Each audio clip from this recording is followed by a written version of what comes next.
Listening plays a very important role, confidentiality plays, and to be compassionate as well, to treat them as through the eyes of Jesus.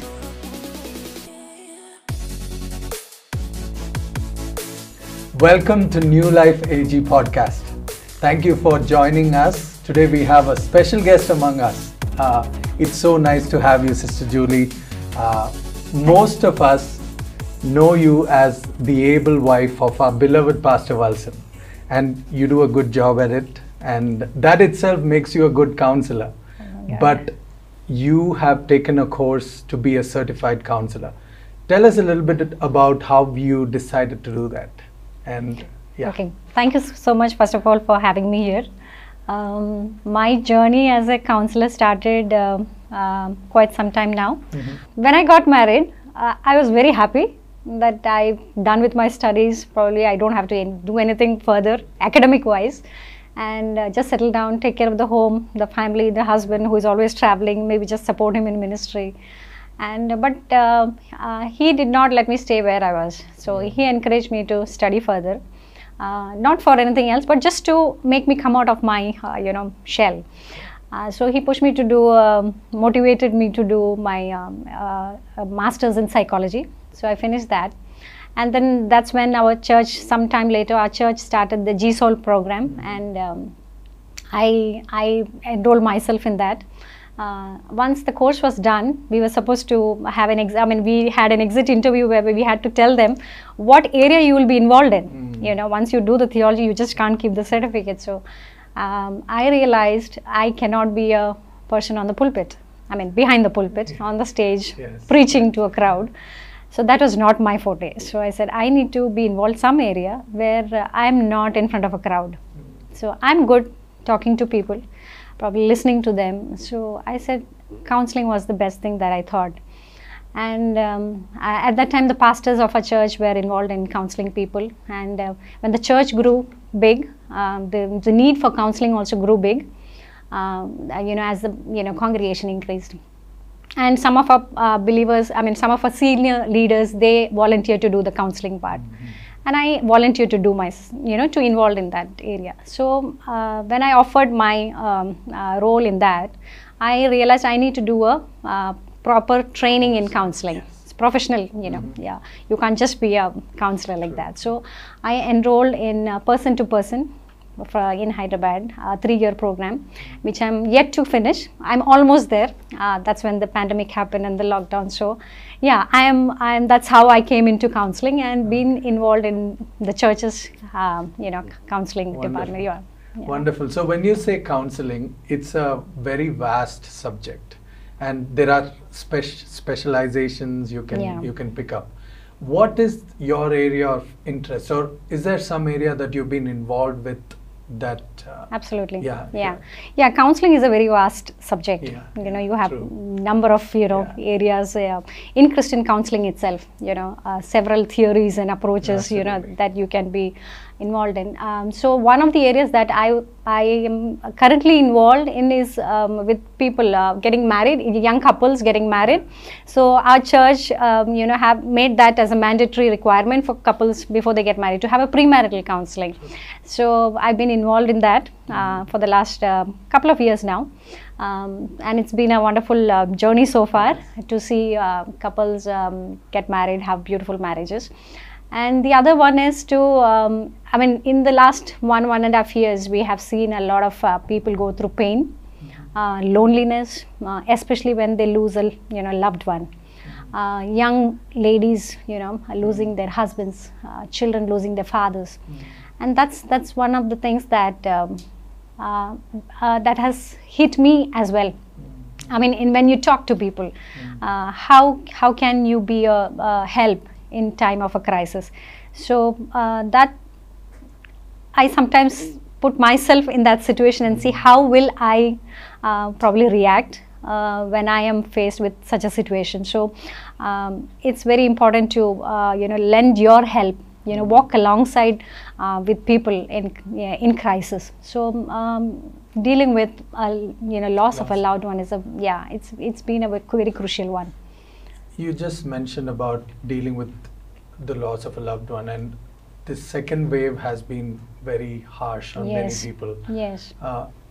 What was your experience in dealing with them? How did you feel? How did you feel they were going through this? Could you help them? Yes. I in fact had a call from one of the sisters from our church just a couple of days ago.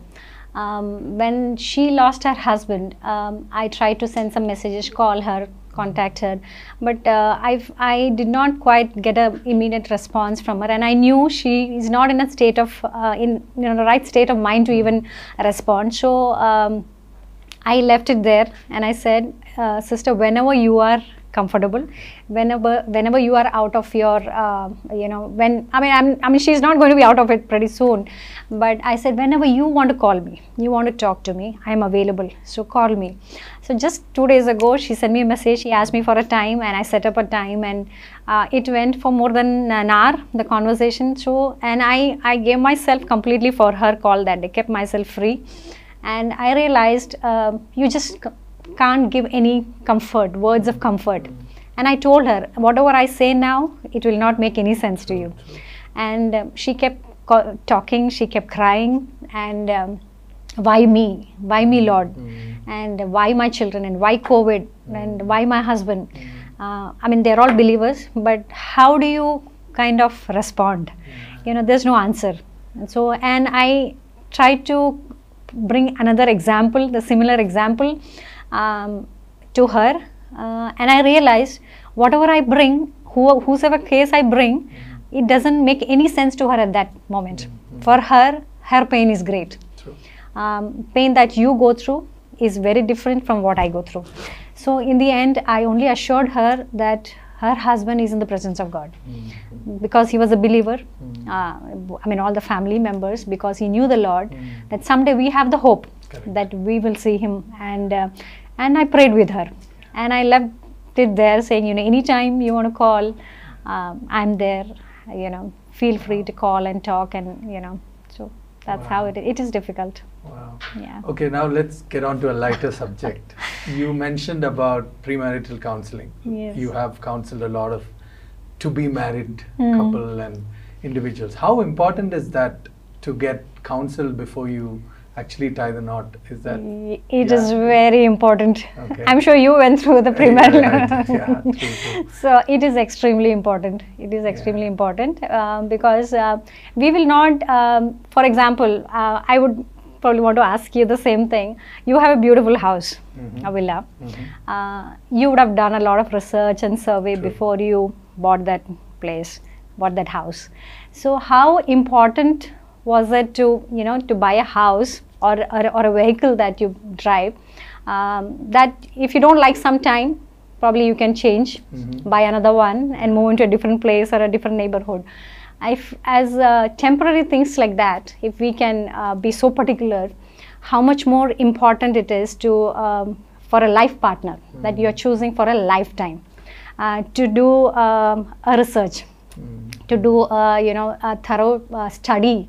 And when you find somebody, you come for a counseling, and there has been times where couple has come for counseling, and we have found that they're totally incompatible. And there has been time where they have set the date, they have printed the cards, they've let the people know, it's all out there, and it takes a lot of effort and courage to say, no, I'm not getting married to this person when everything is set. So, and we have few of our friends from church who went through that, and then they had the courage to call off the wedding. So it is very important. I would say it's very important to have a premarital counseling. I know you do this over multiple sessions, maybe a few hours, but I'm gonna request you to concise it for us and put it in a few words. What is your advice, or how do you guide them when they come to you for a premarital counseling? Can you guide us through a little bit? I know you have to concise the whole thing. Yeah, it's done over couple of, not couple, I would say 3.5 hours of and some churches do it over a couple of sessions. So at least here we have concised it to 3 hours, 3.5 hours. Depends on different couples. The more doubts they have, the more questions they have. True. So it goes on. So yeah, we deal with a lot of areas. how compatible they are, their natural compatibility, their physical compatibility. God has made us different as male and female are. Although we are equal in His sight, our roles are different. Yeah. So we try to bring a holistic approach about marriage from the Word of God, through scriptures, through the authority of Christ, and how Christ plays a major role in our marriage. So the physical, the spiritual, and the natural compatibility as a whole. So under that we have several points that we cover. So it's very important. Okay. Yeah. Nice. Now, our viewers and listeners, we can categorize them in different categories. One is they're married people who are listening to us. There are people who found a mate and they're waiting to be married, and then there are people who have not found anybody and they're waiting to find the right person. Let me ask you a straightforward question. Is there something called a perfect marriage or a perfect partner? Wow, that's a very big question. Coming to a perfect marriage, I know one perfect groom. Oh, okay. Well, you must be thinking it's Pastor Wilson, right? Not at all, not at all. Well, the perfect groom is, Jesus our Lord. He is in heaven. So, and we are the bride, and we are not perfect. So we are yet to be made perfect, and we are waiting for that day. So when you, the question, perfect marriage, I would say there is no perfect marriage. Okay, so you may be a perfect husband. I'm sure you are. No way. We need to ask Sister Sweetie about that. No. And a perfect partner? Absolutely no. I read a quote somewhere recently. I just wanted to read that. Sure. Yeah, if it helps our viewers. Sure. It says, marriage is an old form of association. It was never perfect and it will never be perfect. Yet, it is the happiest mistake all of us get into here on earth. Oh, nice. All of us know that it is not going to be a perfect, rosy, life, but yet we get into it happily. So, there is nothing called a happy or not happy, I would say perfect marriage. But does that mean that we are not going to be having a happy marriage? Absolutely not. We can have a happy marriage, a little bit of heaven on earth, if we choose to make it happy. Our marriage is not ruled, or what should I say, the right word. Nobody else will tell you how you control your marriage. None of your siblings, your parents. It is up to a husband and a wife to make sure how beautiful they can make. You can either make it really beautiful or you can create a hell of your marriage. So that's how marriage is all about. I think like they say, marriages are made in heaven. But you worked on earth. The So maintenance is done on earth. Back to the subject of counseling. I know we've covered different things here. How important is listening to somebody in counseling? Even not just in counseling, but even as a couple, or when you're talking as friends, listening, giving a listening ear, is that something that's lacking nowadays? We're always looking to give advice and give our opinion. So how do you talk about that in counseling? I would say listening is one of the most important aspect of counseling. In a world when everybody is busy with their lives, you have no time for anybody. That is one of the major roles that a counselor or anybody can do, to give a listening ear. Sometimes we can do a lot of help for a person going through pain by just listening to them, for them to know that I have somebody where I can open up. Somebody who can listen, who is confidential about your personal matters. So, listening plays a very important role. Confidentiality plays, and to be compassionate as well. To treat them as through the eyes of Jesus. To how would Christ, how would Jesus treat them? We have several examples in the Bible. The woman caught in adultery, or the woman at the well.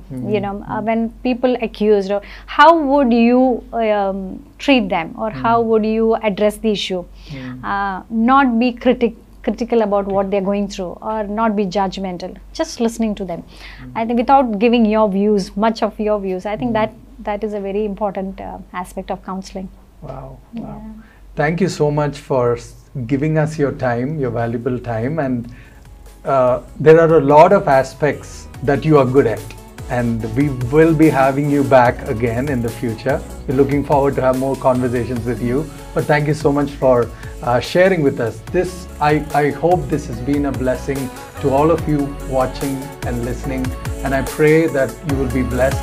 Thank you once again for logging in, and God bless you.